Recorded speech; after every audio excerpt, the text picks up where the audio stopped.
It's the Get Published radio show. And here's your host, Gerald Everett Jones, the guy who has the answers because, well, he's made all the mistakes himself. On today's show, our topic is mystery and true crime. And our guest is Marvin J. Wolfe, author of the Rabbi Ben mysteries and quite a few other grisly tales.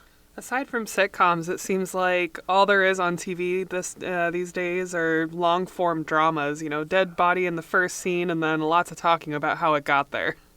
Agents and publishers are always after you to raise the stakes, as they say. Once you got to life and death, and it's every show, where do you go from life and death? There was a time, even before I was born, you could spin a story about a protagonist risking his immortal soul. So we're going to welcome Marvin, who is calling in from the Green Hills of North Carolina. Thrilled to have you with us, Marv. My pleasure. So, Marv, tell us how writing mystery fiction differs from writing true crime. Well, true crime is research-driven. God is in the details. Lawsuits await the unwary. So fiction allows authors to invent most of their story. But unlike real life, which is full of unexplained events and things that just don't ever make sense, everything in a novel, and this is not just a mystery novel, must ultimately connect up. It has to make sense. Also, real-life crimes, the ones that you read about in the newspapers or see on TV, are mostly cut from the same cloth. They are similar in their broad strokes. The difference is in the details of each crime. The challenge in fiction is to invent something that hasn't happened yet, something that's completely outside the known area. Well, what exactly is a police procedural? Do you put all the mysteries into that same category? No. A procedural is when somebody whose business is solving crimes undertakes a case and they follow well-established routines, fingerprints, DNA, shoe leather, and most of all, the power that comes with a badge. When someone who's not a cop, not a public or private cop, tries to solve a crime, that's not a procedural, at least not usually. Would you say there's a difference in the degree of fact-checking that you do between a mystery novel and a true crime novel? Huge difference. In fiction, getting a real-life fact like the name of a place, a military operation, the name of a company, a type of firearm, it might lose you, getting that wrong might lose you a reader or two. In true crime, it can mean a lawsuit. It's true. Well, now, Marv, I know early in your writing career, you were actually a real-life war correspondent. Can you share about that experience? Yeah. In my war, we were chasing a very, very well-led and disciplined enemy, and their modus operandi was pick a fight on their terms and otherwise avoid contact. So being in the field with the troops was long periods of boredom, hard boredom, climbing hills, going through sharp elephant grass 5 to 8 feet high, and then punctuated by moments of stark terror when you actually make contact.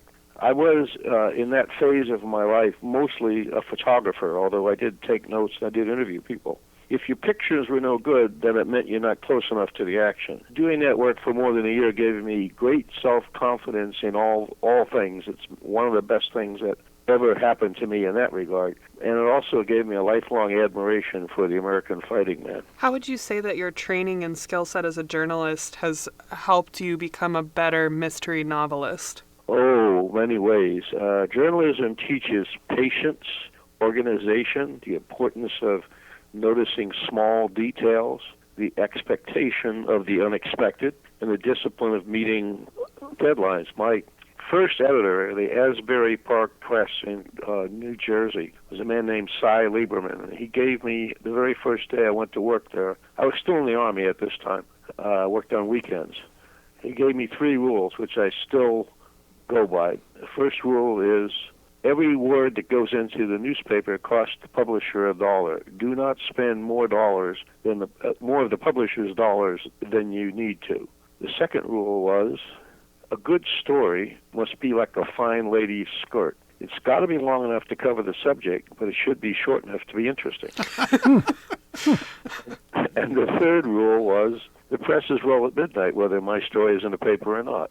Well, now, as far as publishing is concerned, do you think that social media is the truism, that it's killing journalism? How do you feel about that? I know you're engaged in social media. Well, I would say that there had been a trend for quite a while, although not so much social media, but the availability online of what were generally accorded as facts. Since the era of Trump, since the coming of Trump, newspapers are growing pages and subscribers. The Washington Post is actually trying to hire reporters right now. The social media have served to spread information, but the hardest thing to do, and this is beginning to change, is that the earliest users of the internet had the conviction that anything you found was free. So it's hard, it was hard, it's getting much easier to get people to say, okay, I'll subscribe to this newspaper. Well, let me ask you, do you believe mysteries always have to be about life and death? No, although the stakes have to be high. They have to be high enough to justify the reader's interest. Now, you can, if you're a good enough writer, you can bring readers into a story by something else, unmasking a family or a personal mystery, unmasking a public figure's false identity, getting someone who's innocent out of prison, innocent not of necessarily of murder, but of something else, embezzlement or rape, what have you. So no, it doesn't have to be about life and death, but it helps if it does. Get Published Radio will be right back after this message.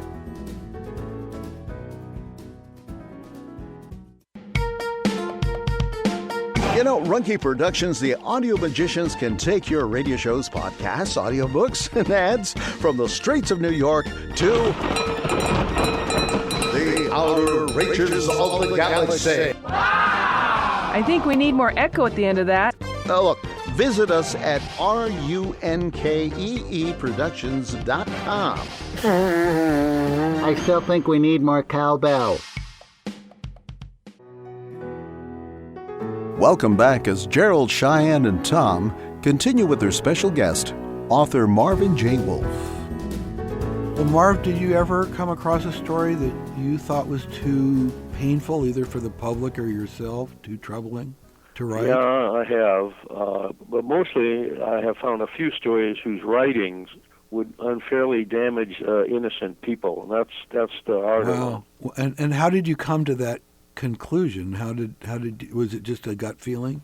Well, you look at all the facts and you think it through, and you talk to, in some cases, you talk if you have a gig with an editor or someplace you know is going to publish your stuff, or even my agent sometimes, and you talk it through and you say, okay, so then what happens? Sometimes the price for other people is just too high. I'm not saying that everybody does this, but I do it. Now, you've also written for the movies. How would you say mystery storytelling differs writing on screen versus in a book? Well, film is very tightly structured. There's almost no room for exposition, explaining things as you would find in a book. It has to be on the screen, even if it's not always immediately obvious, like a picture on the wall or something fleeting that flashes across the screen, a man or the background of a movie shot. But storytelling, learning how to do that, is a great aid in writing fiction because it teaches economy of words, of distilling ideas to their core, and then the value of breaking tension now and then with something funny or some other way. Well, what about your inspiration for Rabbi Ben? I mean, those have become some of my favorite books. Well, thank you. Years ago, in the You're 70s, welcome, I indeed. was in the Army, and I was stationed in Korea, and I knew an Army chaplain, Harold Wasserman. He was the only rabbi ever to graduate Ranger School. Ran 5 miles before breakfast every day. Mentally tough, but very ethical, very sympathetic, and patient. And then, many years later, when I was the treasurer of a synagogue, the rabbi of this synagogue discovered that he had a safe in his office.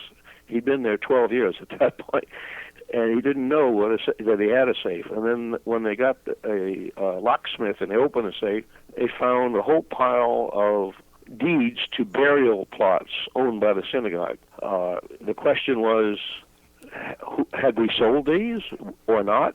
So a member of the synagogue who was a lawyer undertook this as a project, and after about 6 months, they had straightened it out to the extent that they knew which ones had been sold and which ones had not been sold. And then at the very end of this, he discovered that there was someone buried in one that had not been sold. Oh, no. So I'm sitting there listening to this, and I'm saying, oh, my God, this is a book. And so how do we tell the story? We tell it through Rabbi Ben. And then Rabbi Ben has a secret, which if you read the book, you'll know it. And the secret is why he hasn't got a synagogue of his own. Why is he out solving other people's problems? And the flawed character, the flawed hero. Pardon me? The flawed hero. Yeah, so I had a conversation with my rabbi, who's a good friend, Rabbi Shevitz, and I said, imagine that you're a graduate of a good rabbinical school and you got good marks and you're smart and you're in all ways a good rabbi. What could keep you from getting a job? And he told me the only thing he could think of was that. So there it is. Your book, A Scribe Dies in Brooklyn, is full of Judaic scholarship. I was wondering if you just absorbed all that detail over the years, or was there a particular research project in itself? Well, a lot of it is stuff I have just learned over the years. I'm no longer what you'd think of as a young man. And that subject, the subject of the book, which is to say the mystery of the Aleppo Codex, that required some research. And the deeper I got into the research, the more appealing the whole subject became. But I should tell you that the way I write my books might not be the way most people write books. I think of a subject, and I try to figure out what the end of it is, but I don't always succeed before I start writing. And then when I'm in that groove, every night I dream. And I got up and I write what I dream. Oh, my. Of course, I clean it up, and I have to go back many times and rewrite it. It comes out of my subconscious. It just flows. Has that been a process for years? Yeah, it has. Even when I was writing, most of my early books were nonfiction. That requires doing a lot of research and getting very well acquainted with the subject. And I also have written 3 books with notable people, which are their life story. Once you have all the information, you have to distill it. You have to figure out how to get it on the page, how to tell it in a compelling way. I had a very hard time. I wrote a book with and about Russell Means, the Native American, I'll call him a civil rights leader. Very difficult personality. And after I had learned a lot about him, and I had met him a couple of times, and I had gone out and done a bunch of independent research, I had to figure out how to start this. And then I was in a shower one morning, and I heard a voice from my childhood in my ear. Come with me. It's the start of The Lone Ranger. Come with us now to the time. And I said, Yesteryear. Oh, my God, that's how to do it. Yes. So it begins, come with me now to the valley of the Missouri River. And I described the site.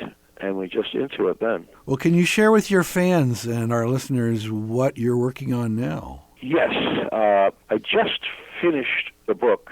There's a new thing called Kindle Scout. It's Amazon Kindle Scout.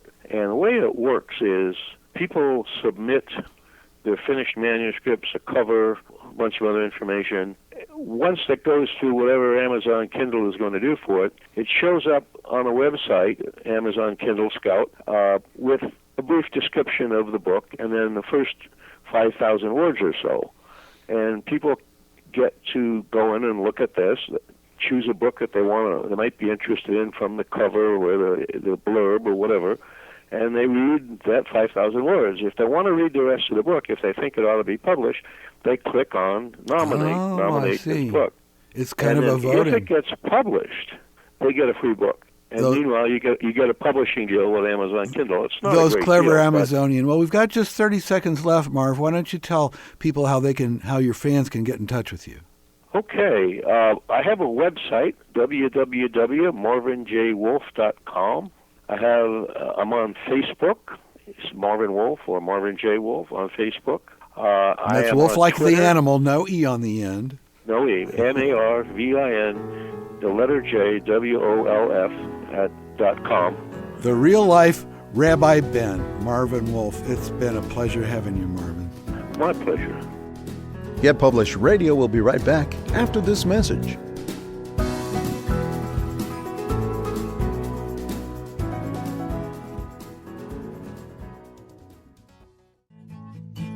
GetPubledRadio.com is your portal to a wealth of resources for realizing your fondest dreams of self-expression.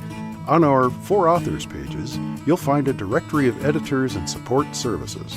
You'll also find links just for publishers and for promoters. And if you want our help with any part of it, you'll find a Request for Services form. It's all there. What are you waiting for?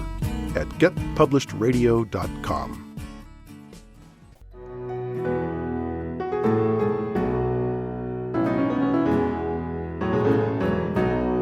Welcome back to Get Published, where it's, well, all about getting published. I've said this before, but that book review I did of Marv's Abandoned in Hell Vietnam War Memoir has actually gotten more hits than any of the others. He certainly is a talented storyteller. Do you think someone must have a fascination for the nastier side of human nature to write this stuff? I would not say a fascination in which they immerse themselves in it, but I would think they would like to find out why people have a nasty side of human nature. You can be religious, you can claim it's the devil, you can claim it's the psychological damage. People are very big in saying, oh, something terrible happened to him when he was young, he was abused, and so he became nasty. I think it's a desire to get to the truth of something. And yet there's people who have been abused that turned out leaders exactly. of companies. What makes them different from people who did not turn out good? I mean, in my opinion, it really comes down to brain chemistry. Everyone is wired differently, and trauma can have so many different effects, so many different outcomes for people. So if it is something that is, part of a deep-seated trauma that made someone into an awful person, it's not necessarily going to have the same effect on another person because they're able to cope differently, or they have, a better setup, for lack of a better word, in their brain to kind of handle that situation. Well, I think also it's that whole cause and effect. I mean, it may be oversimplified, but people want reasons for why things happen. Yeah. Marv, sometimes there's not, though. I mean, that's right. People. Sometimes it's just a personality question. Well, Marv made that distinction. He was talking about the difference between writing true crime and writing fiction. Mm-hmm. And he kind of said, fiction's got to make sense. You've got to tie up all the pieces. Yeah. True crime, you may not be able to go there. You may have some speculation. Yeah. You may have different people weighing in on why they think it happened. But I mean, a Charles Manson, I mean, that's almost, certainly beyond the ken of a lot of the professional shrinks that have looked at that case. I confess to a weak spot for a show called Cold Cases. Mm-hmm. The thing in which something horrible happened, there's a huge public and personal response, and they don't get to the bottom of it, and long after the emotions have cooled down, they figure out what happened, or sometimes the person comes forward. And it's usually the one that was thought to have done it. If it's a crime, it is usually, not always, but it is usually the person who was the original suspect. That has so many variations, and especially when it comes to motives. Why do people do these things? Well, that was a brilliant TV producer who, I don't know who happened on it for the first time, or maybe they just resurrected an old formula, but you're right, that Cold Case, that's been copied in Hollywood now, but it's a new formula. It's not the same as the police procedural of finding the dead body in the first scene. And getting it solved by the end of the advances episode. in science in particular have come into effect. Oh, I think you've hit on it. Suddenly they can the whole go DNA through thing. the evidence, and they see things that they couldn't see before. Well, and there's that legal practice of, I think wasn't it UC Berkeley, where there was a professor who actually his class concentrated on resurrecting cold cases based on DNA evidence, and their objective was to actually get people off death row who'd been wrongly convicted, and they had some success, I think, didn't they? Yeah. They had to have had some success.